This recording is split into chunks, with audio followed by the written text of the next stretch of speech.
For more than 15 years, the names of Ravnica's 10 guilds have been synonymous with the color combinations they represent. The concepts behind Simic, behind Rakdos, behind all the rest have such a strong association with their colors that even cards like Underworld Coinsmith are referred to as an Orzhov card, despite being set on Theros. This association is also part of why Ravnica is so popular. The identities of the guilds are, at this point, core to the identity of the game itself. But for one guild in particular, the strength of identity has been both a blessing and a curse. Red and White, the Boros color pair, have struggled to find new ways to play together. Because the Ravnican guild is so focused on aggression and military might, Boros players, in Commander especially, have had a hard time developing deck strategies to focus on areas of the game other than combat. Wizards of the Coast has been acknowledging this issue for years, and it looks like, at long last, they've succeeded in doing something about it. With the release of Strixhaven, the College of Lorehold has arrived on the scene, and promises to change the way players view red-white as a color combination for good.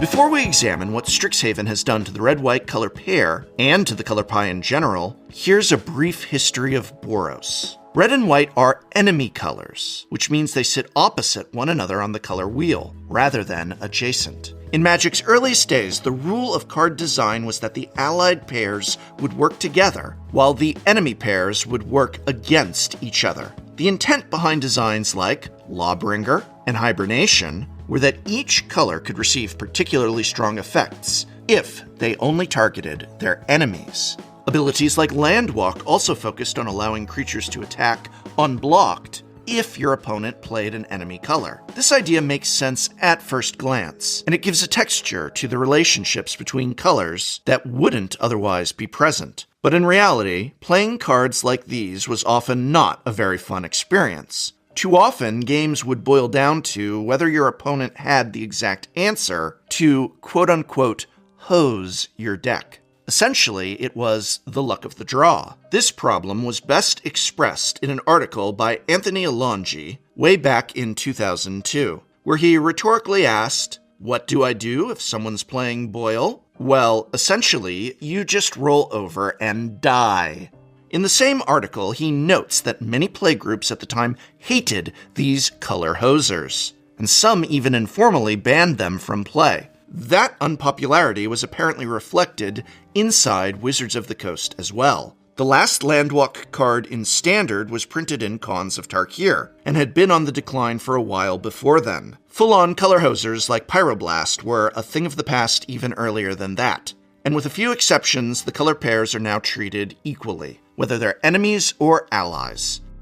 Even then, Boros had some hurdles to overcome. Before the release of Ravnica Block, it was the least popular of all the color pairs, coming dead last in a poll on the Magic website. On top of that, its first mechanic, Radiance, proved to be the single most unpopular mechanic in the block. While the intention behind Radiance was that your swath of creatures could band together and all be targeted by the same spells, it ultimately did not reflect the flavor of the righteous army of Boros. For each of the 10 guilds, the design team focused on finding common ground between the two colors, but with red and white, it apparently proved too difficult.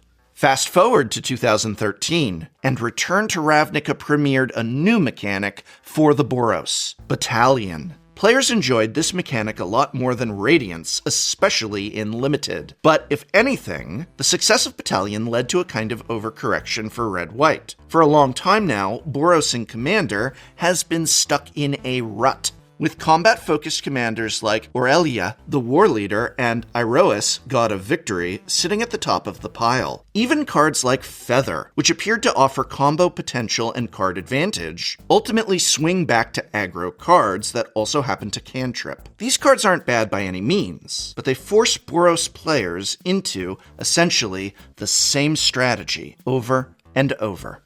There are exceptions, of course. Many of the recent Boros commanders have focused on auras and equipment, but even there, the goal is broadly the same: attack for value. It was this problem that the designers of Strixhaven were hoping to solve. Strixhaven is a set focused on the enemy colors, the first since Eventide, or arguably, since Apocalypse. Either way, it's the first time a modern faction set has used the same design ideas as Ravnica, Khans of Tarkir, or Ixalan, and applied them to the enemy color pairs. First and foremost, the designers needed a way to differentiate the 5 colleges from their Ravnican counterparts. This was no small feat, considering the guild's popularity, but that was also the reason they had to do it. If Silverquill was going to be the same as Orzhov, there really was no point to making the set. To begin carving out this new design space for the enemy pairs, the design team took a different approach. Whereas in Ravnica they had tried to find common ground between the color pairs, in Strixhaven they decided to focus on the disagreements between each color. For each pair, they found a specific conflict to explore, with the reasoning that a college is an appropriate place for healthy debate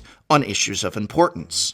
Black and Green found conflict in their exploration of life versus death, which is how we got Witherbloom and their focus on life gain and sacrifice. Blue and Red have always focused on intellect and emotion, which led to the Prismari's art theme. Green and Blue's conflict is apparently nature versus nurture, which is perhaps a little too reminiscent of Simic, but nonetheless brought about the College of Quandrix. And White and Black disagree over selfishness versus selflessness, with a particular focus on the role of communication. Hence, the Mean Girls vibe of Silverquill. That just leaves Red and White. If their common ground is found in righteous fury and combat superiority, where do they disagree? To answer that question, we can go back to a very old card I mentioned earlier, Lawbringer.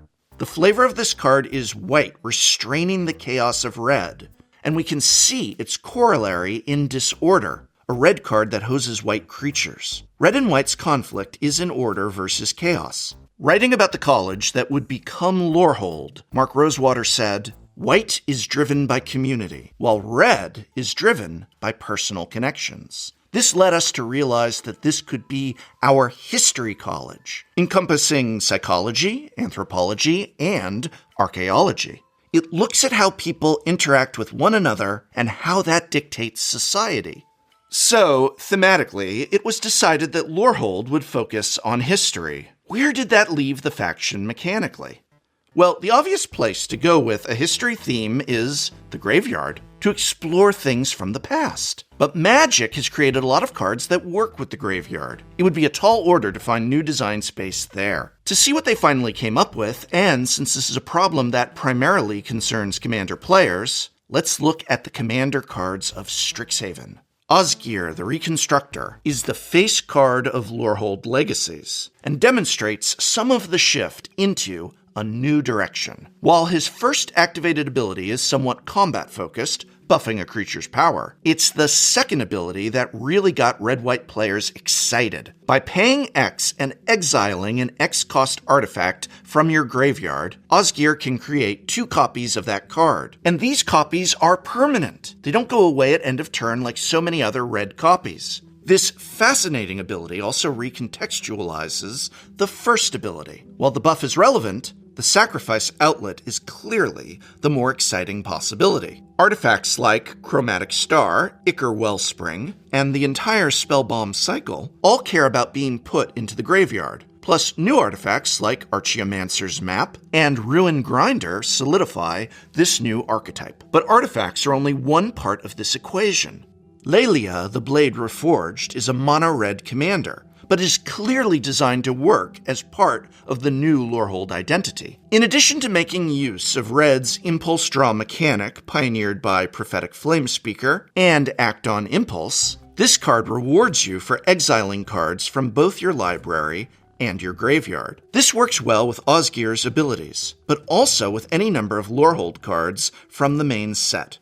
Commons like Illustrious Historian and Tome Shredder make this archetype viable in Limited, but are also the simplest possible demonstrations of this new mechanic. Looking at the uncommon legendary creature of the faction, Quintorius, we see the same thing. A reward for removing cards from your graveyard. While there are more traditional regrowth style effects, they too are given a new flavor of digging up the past, such as reconstruct history. One of the things that makes this change so good is that, like the best Magic mechanics, it is backwards compatible. That means that not only does it make the cards in this set work together, but it allows us to re-examine cards from the past as well. Now, every card that finds a way to leave the graveyard has a potential new home, from effects as simple as Auramancer to unique effects like Past in Flames. There are plenty of old ways to make these new cards trigger, and that's to say nothing of Red's many, many Phoenixes. Cards like these demonstrate that it is possible to provide new mechanical identities for the color pairs. The other colleges were perhaps not quite as successful in their efforts. I'm not personally impressed by Quandrix's attempts to be different from Simic, though of course your mileage may vary. But the success of Lorehold is a very good sign for Red-White moving forward. The big question is, will Wizards keep it up? After all, one set does not solve every problem at once. If this new identity is just a phase, and Red-White returns to its combat phase, pun absolutely intended, in the very next set, then this experiment must be considered a failure. Or perhaps just a diamond in the rough. In order to effect real change for Boros players around the world, we need to see more cards like these in the future. And I hope very much that the next few sets continue this excellent start for the new Lorehold identity. Special thanks, as always, to the superlative writing and editing skills of Patrick Lickman. And as we close, I wish to ask, what do you think? Is Lorehold the next big thing, or is it destined to burn out? Which color pair may need a makeover next? Let me know in the comments below.